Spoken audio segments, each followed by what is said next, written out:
και αλότρων πλέον κατά τις δυνάμεις του Χριστού Βάσου του συνέχοντος των ουρανών και επιγύριση του υπόντος σκοπού και λαό δήμονου.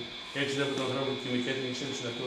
Αναχώρησε ο γνώρο του Χριστού με την αδύναμη του μηδέν κύριο εξουσιανέτων. Υπομνήσει το επιτάξιο δοσί κατά τη συνέντευξη στην Αγγέλη του Κύριου Συρκή. Φοβή των Θεών που τον προστάγονται εκεί καθητά των ευθύνων των Χριστών και στήσονται τα όρια σταθμού και τα συνάπτων σιγού και θέντα άμμον θαλάσσια ώρα.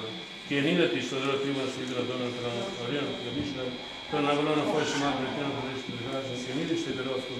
Το θεμελιούνται επί την Αγίου και την ασφάλεια αυτή του Χριστού Θεότητας. Τον προσκαλούμενο ορθίδε του Ρέζη και τον ευθύνη που πάει στη γη.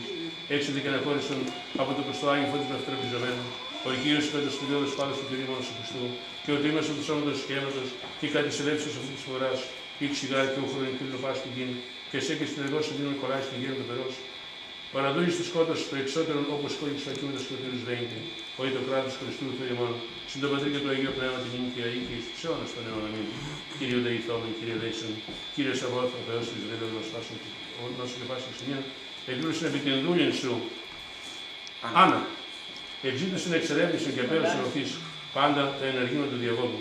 Επιτίμησαν τις εργάσεις νόμισε και δίωξαν αυτά. Και καθάρισαν τέλος τη χειρόσου και διοξία σου εξάμεινε ενεργεία, σύντρεψαν το στην αγάπη της χώρας αυτής.